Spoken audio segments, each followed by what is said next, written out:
A paz do Senhor. Estamos juntos nesta apaixonante viagem através de missões e evangelismo. É como uma viagem de trem, de 12 paradas. Nós passamos já por duas. A primeira foi, estamos querendo entender como é o agir de Deus no conceito de missões e evangelismo. A primeira parada foi, a raça humana está perdida. A segunda, a aproximação de Deus para missões mundiais. E hoje quero te convidar a uma terceira parada. O plano de Deus para missões mundiais. Qual é o plano de Deus para missões mundiais? 4 tópicos. A primeira, da mesma maneira que o Pai enviou Jesus ao mundo, assim Jesus nos envia ao mundo para proclamar o Evangelho. Olha que coisa tão fantástica.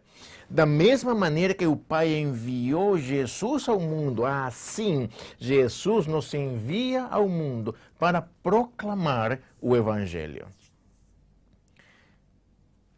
Deus enviou Jesus para nos salvar dos nossos pecados. Lucas 4, começando do versículo 17 até o 21, disse: Então deram a Jesus o livro do profeta Isaías, e ele, abrindo o livro, achou o lugar onde estava escrito: O Espírito do Senhor está sobre mim, pelo que me ungiu para evangelizar os pobres. Enviou-me a proclamar liberdade aos cativos, a restauração da vista aos cegos, para pôr em liberdade aos oprimidos e a pregoar o ano aceitável do Senhor. Tendo fechado o livro, Jesus devolveu ao assistente e sentou-se. E todos na sinagoga tinham os olhos fitos nele. Então passou Jesus a dizer-lhes: Hoje se cumpriu a escritura que acabais de ouvir. Deus enviou Jesus para nos salvar dos nossos pecados. Jesus veio a proclamar as boas novas, veio a trazer libertação, veio a trazer vida através do Espírito Santo. Jesus, ao mesmo tempo, ele pregou e ensinou a mensagem do reino de Deus. Ele apresentou a mensagem do Evangelho na sua simplicidade. Ele discipulou os seus apóstolos na sua doutrina, de forma que eles fossem capazes de discipular as nações. Vamos ver alguns versículos, por exemplo, Mateus 5. Mateus 4, 25, na frente. Da Galileia, Decápolis, Jerusalém, Judeia e da além do Jordão, numerosas multidões o seguiam.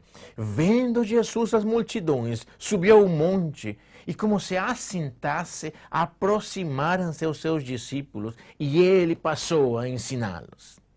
Mateus 9:35 disse que Jesus percorria todas as cidades e povoados, ensinando nas sinagogas, pregando o evangelho do reino, curando toda sorte de doenças e enfermidades.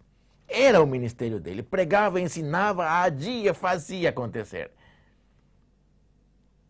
Ele discipulou os seus apóstolos na sua doutrina, de forma que eles também fossem capazes de discipular as nações.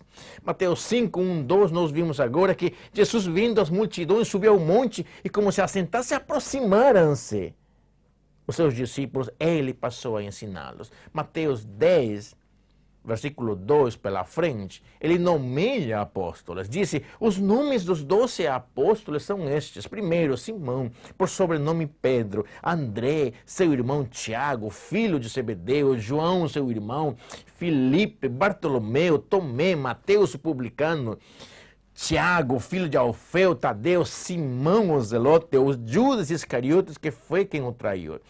A estes 12, o que aconteceu? Jesus, dando-lhes as seguintes instruções, os enviou: não tomeis rumo aos gentios, nem entreis em cidade de samaritanos, mas de preferência procurai as ovelhas perdidas da casa de Israel.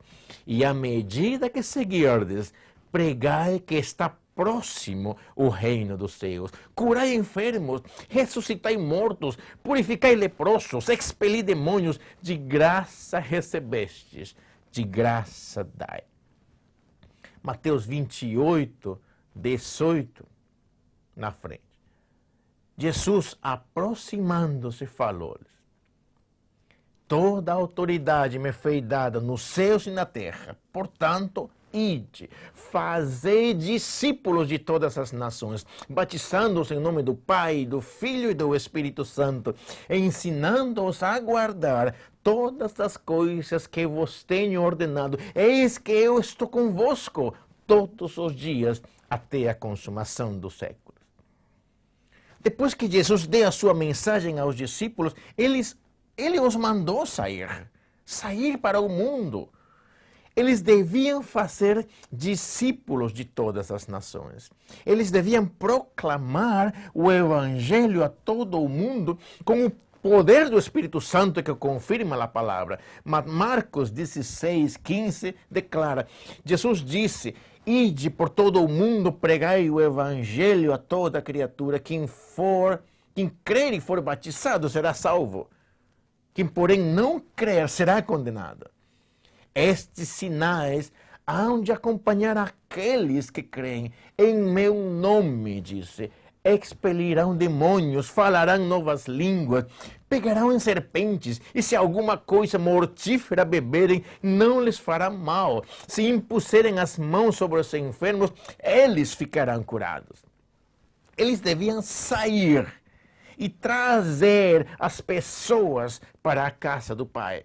Lucas 14, 23 expressa: respondeu o Senhor, saí pelos caminhos e atalhos e obriga a todos a entrar para que fique cheia a minha casa. Seriam enviados ao mundo da mesma maneira que o Pai enviou Jesus ao mundo.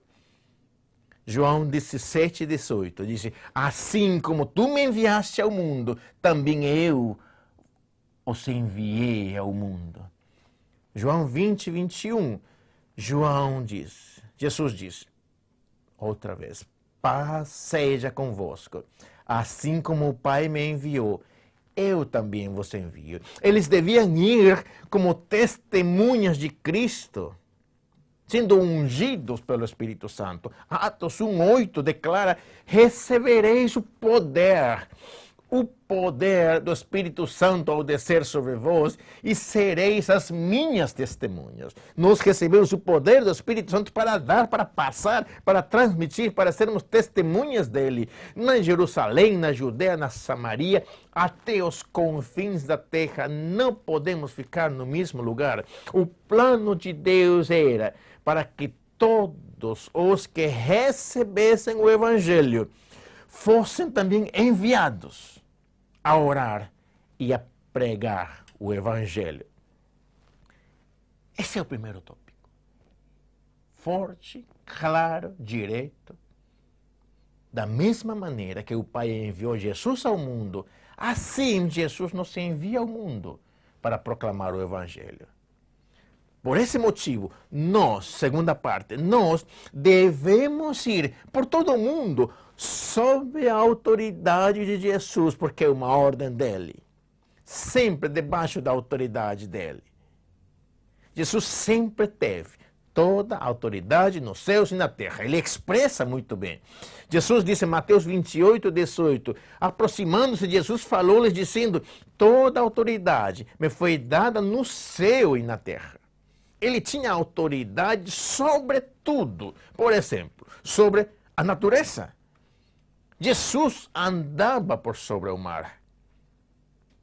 Vou ler Mateus 14, 22, 25, disse: logo ao seguir, compeliu Jesus aos discípulos a embarcar e passar adiante dele para o outro lado, enquanto ele despedia as multidões.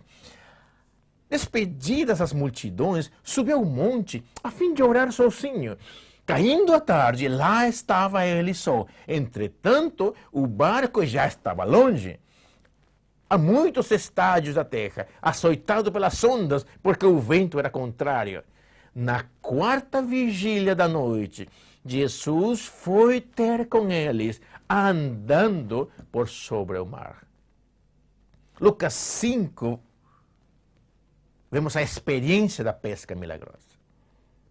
Ele tinha autoridade sobre os peixes, Mateus 17, 27. Para que não nos escandalicemos, vai ao mar, lança o anzol, e o primeiro peixe que fisgar, tira-o, e abrindo-lhe a boca, acharás um estáter. Toma-o e entrega-lo por mim e por ti. No contexto que ele precisava pagar os impostos. Ele tinha poder sobre os animais.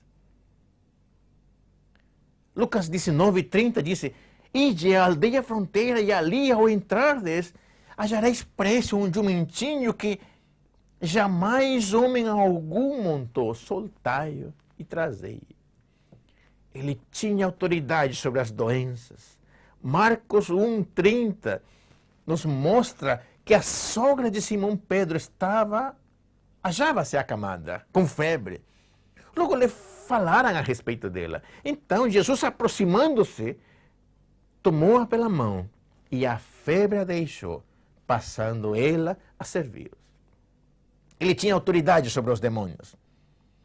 Vemos em Marcos 1, o homem possesso de um espírito imundo.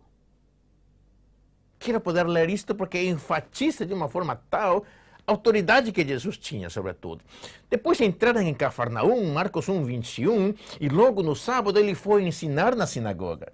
Maravilhara-se da sua doutrina, porque os ensinava como quem tem autoridade e não como os escribas. Eles reconheciam a autoridade de Jesus. Não tardou que aparecesse na sinagoga um homem possesso de espírito imundo, o qual bradou: que temos nós contigo, Jesus Nazareno? Vieste para perder-nos? Bem sei quem és, o Santo de Deus. Mas Jesus o repreendeu, dizendo: cala-te e sai desse homem. Então, o espírito, agitando violentamente e bradando em alta voz, saiu dele. Todos se admiraram, ao ponto de perguntarem entre si: que vem a ser isto? Uma nova doutrina. Com autoridade ele ordena aos espíritos imundos e eles lhe obedecem. Então, correu a fama de Jesus em todas as direções, por toda a circunvizinhança da Galileia. Ele tinha autoridade sobre a natureza, sobre os peixes, sobre os animais, sobre as doenças, sobre os demônios. Ele tinha autoridade sobre as pessoas. João 6,15 diz: sabendo, pois, Jesus que estavam para vir com o intuito de arrebatá-lo para o proclamarem rei, retirou-se novamente sozinho para o monte. Mas Lucas 4,29 marca: levantando-se, expulsaram-no da cidade e o levaram até o cimo do monte sobre o qual estava edificada, para de lá o precipitarem abaixo. Jesus, porém, passando por entre eles, retirou-se. Ele tinha autoridade sobre as pessoas. João 1,3 nos marca: todas as coisas foram feitas por ele. Todas as coisas foram feitas por ele. A vida humana foi criada por ele. João 1,4 diz: a vida estava nele e a vida era a luz dos homens. Somos propriedade dele, estamos sujeitos a ele. Deus colocou todas as coisas debaixo dos pés de Jesus Cristo. Todas as coisas colocou debaixo dos pés. Efésios 1, 19, 23. Precisamos conhecer este texto. Diz: e qual a suprema grandeza do seu poder para com os que cremos, segundo a eficácia da força do seu poder, o qual exerceu ele em Cristo, ressuscitando-o dentre os mortos e fazendo-o sentar à sua direita nos lugares celestiais, acima de todo principado, potestade, poder, domínio, de todo nome que se possa referir, não só no presente século, mas também no vindouro. pôs todas as coisas debaixo dos pés, para ser o cabeça sobre todas as coisas. Cristo é a cabeça e deu à igreja, a qual é o seu corpo, a plenitude daquele que a tudo enche em todas as coisas. Cristo é a cabeça da igreja. Como cabeça da igreja, ele tem direito absoluto de dar ordens à igreja. Efésios 4, 11 até o 15. Ele mesmo concedeu uns para apóstolos, outros para profetas, outros para evangelistas, para pastores, para mestres, com vistas ao aperfeiçoamento dos santos, para o desempenho do seu serviço, para a edificação do corpo de Cristo, até que todos cheguemos à unidade da fé e do pleno conhecimento do Filho de Deus, a perfeita varonilidade, à medida da estatura da plenitude de Cristo, para que não mais sejamos como meninos agitados de um lado para outro, levados ao redor por todo o vento de doutrina, pela artimanha dos homens, pela astúcia com que induzem a um erro. Versículo 15. Mas, seguindo a verdade em amor, cresçamos em tudo aquele que é a cabeça, Cristo. Jesus Cristo é a cabeça. Colossenses 1,18, ele remarca, Jesus Cristo é a cabeça do corpo da igreja. Ele é o princípio, o primogênito dentre os mortos, para que em todas as coisas ter a primícia. Jesus ordenou, ponto número 3, que o evangelho fosse levado a todas as pessoas. Jesus ordenou que o evangelho fosse levado a todas as pessoas. Todo o gênero humano deve ser alcançado. Todo membro do corpo de Cristo deve estar envolvido. João 3,16, ele expressa: Deus amou o mundo de tal maneira que deu seu Filho unigênito, para que todo aquele que nele crê não pereça, mas tenha vida eterna. O gênero humano precisa ser alcançado pelo amor de Deus. João 4,34, isso nos move a estarmos envolvidos. Guarda este texto.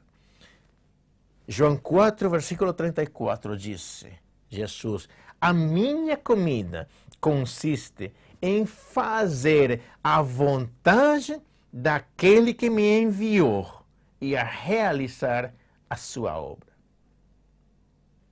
A minha comida consiste em fazer a vontade daquele que me enviou e a realizar a sua obra. Versículo 35. Não disseis vós que ainda há 4 meses até a ceifa? Eu, porém, vos digo, erguei os olhos e veja os campos, pois já branquejaram para a ceifa.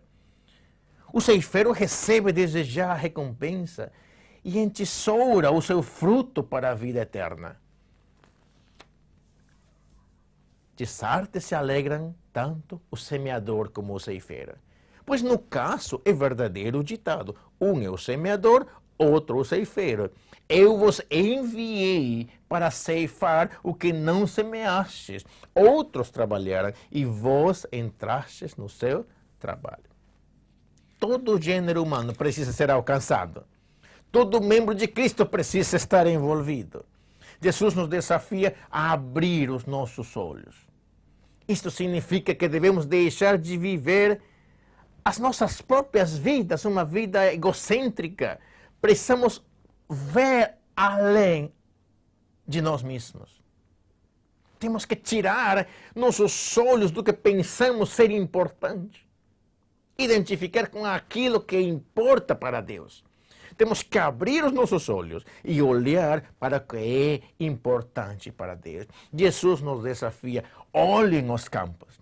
Isso significa que devemos centrar nosso foco e prioridade em salvar os perdidos. Alcançar o perdido deve ser a meta número 1 da nossa vida. Jesus ordenou que o evangelho fosse levado a todas as pessoas. As necessidades do mundo hoje são maiores do que as do mundo do tempo de Jesus. Hoje temos mais de 7 bilhões e meio de pessoas. Mais de 12 mil grupos étnicos no mundo, sem uma igreja capaz de efetivamente evangelizar o seu próprio grupo com o evangelho. Um grupo étnico, estamos chamando um grupo de pessoas com a sua própria identidade linguística e cultural. 12 mil, mais de 12 mil grupos étnicos não têm uma igreja capaz de evangelizar efetivamente seu próprio grupo.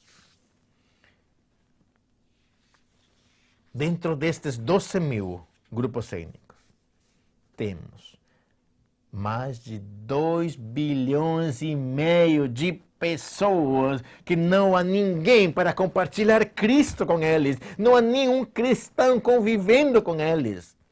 São números alarmantes. O propósito de pregar o Evangelho para todo mundo é que qualquer um que crer pode ser salvo. A justiça de Deus permite que toda a nação se torne nação cristã. Precisamos fazer que eles conheçam quem é o Salvador, qual nome eles podem declarar, confessar. Ele é o meu Salvador, Jesus Cristo, o único que pode nos salvar. Quarto ponto.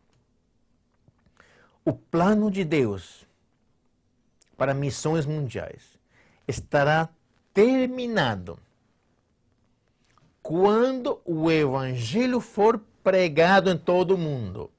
Ele começou seu plano, enviou seu Filho. Ele nos envia e nós devemos fazer a nossa parte. Mas quando estará terminado? Quando o Evangelho for pregado em todo o mundo.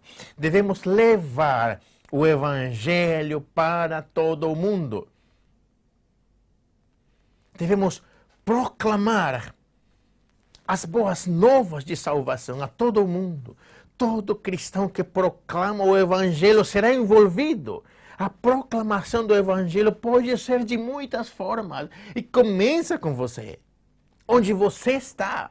E de aí para frente ao redor, não fique só recebendo as boas novas do Evangelho. Pessoas ao redor de você precisam conhecer. Nós devemos ensinar para as nações tudo aquilo que Cristo ensinou. Tem lugares que precisa com urgência o Evangelho. Quem irá por nós? Nós devemos ensinar para as nações tudo aquilo que Cristo ensinou, fundamentando e envolvendo o novo convertido na palavra de Deus, discipulando eles.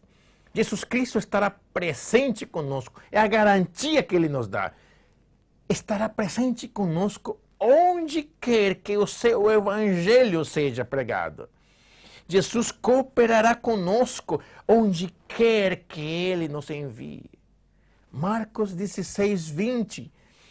Eles, os discípulos, tendo partido, pregaram em toda parte. Pregaram em toda parte, cooperando com eles o Senhor, confirmando a palavra por meio de sinais que se seguiam. Deus estava com eles, porque eles estavam se movendo. Jesus estará conosco onde quer que Ele nos envie. Mateus 28, 20 diz, ensinando-os a guardar todas as coisas que eu vos tenho ordenado. Eis que eu estou convosco todos os dias até a consumação do século. É uma promessa forte, radical, real. Se você faz a obra de Deus, proclama o Evangelho, onde for, Deus estará convosco. Jesus estará contigo. Jesus nos sustentará onde quer que Ele nos envie. Estamos num processo de ativar as nossas igrejas, as nossas vidas, as nossas pessoas, os nossos líderes a sair do seu lugar, tomar consciência da urgência que nós temos de missões. Esse é o plano de Deus para missões mundiais. Não fique pensando em coisas pequenas. Abra os seus olhos e enxerga as pessoas precisando do Evangelho. O plano de Deus, qual era? Qual é? Da mesma maneira que o Pai enviou Jesus ao mundo, assim Jesus nos envia. Jesus te envia ao mundo a proclamar o Evangelho. Nós devemos ir sob a autoridade de Jesus, porque é uma ordem dele, sempre debaixo da autoridade dele. Lembrando que ele tem autoridade sobre tudo. Deus colocou todas as coisas debaixo do peso de Jesus Cristo. Com essa autoridade total, ele nos envia a anunciar a sua palavra. Haverá forças contrárias que tentam nos parar, sim. Mas Deus estará conosco. Deus estará contigo. Jesus ordenou que o Evangelho fosse levado a todas as pessoas. O gênero humano precisa ser alcançado, mas o membro de Cristo precisa estar envolvido. Ele, a cabeça, nós somos o corpo de Cristo. E juntos precisamos nos mover na mesma direção. As necessidades do mundo são maiores. Quantos milhões, bilhões de pessoas estão esperando ouvir o Evangelho? Não tem quem leve. Não tem ninguém que se coloque e diga, eis-me aqui. O propósito é que cada um deles possa confessar: Jesus é o meu Senhor, Jesus é o meu Salvador. O plano de Deus de missões mundiais terminará quando o Evangelho for pregado em todo o mundo. Precisamos levar com urgência o Evangelho para o mundo. Precisamos ensinar aquilo que nós temos recebido. Precisamos relembrar que Cristo estará presente conosco onde quer que o seu Evangelho seja pregado. Não precisa ter medo. Jesus está contigo. Jesus estará com a equipe que você enviar, com as pessoas que você enviar. Jesus estará sempre quando você proclama o seu Evangelho.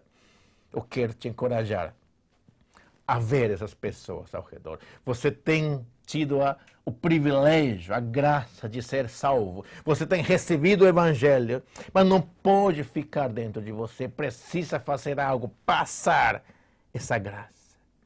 Ir além das suas fronteiras. Anunciar o Evangelho. Tem pessoas esperando por você. Curva a sua cabeça, eu quero orar por você. Eu peço, Senhor, este dia, que tu possas pôr a tua palavra em nosso coração, em nossa mente, em nosso coração, em nossa vida, para que nós possamos sentir a vida que vem de ti, Jesus. A vida que vem das tuas mãos, da tua natureza. A vida eterna que tu deste para nós. Tem pessoas morrendo. Milhões de pessoas, bilhões de pessoas indo para o inferno, porque não ouviram a tua palavra. Que hoje nós possamos tomar consciência e poder dizer ao mundo: da mesma maneira que o Pai enviou Jesus ao mundo, Ele me envia. E porque Ele me envia, eu quero dizer hoje: eis-me aqui, eu estou pronto para ir. Onde for, da forma que for, porque eu sei que tu estarás comigo. Eu peço, Senhor, que esta unção de missões possa estar no coração de cada um de nós e poder tomar consciência de ser: sou parte do corpo de Cristo, preciso ir onde a cabeça está me dirigindo. Eu peço neste momento, Senhor, a tua unção, a tua graça sobre cada um de nós, e essa sede de missões esteja em nosso coração. Eu quero te agradecer, em nome poderoso de Jesus Cristo.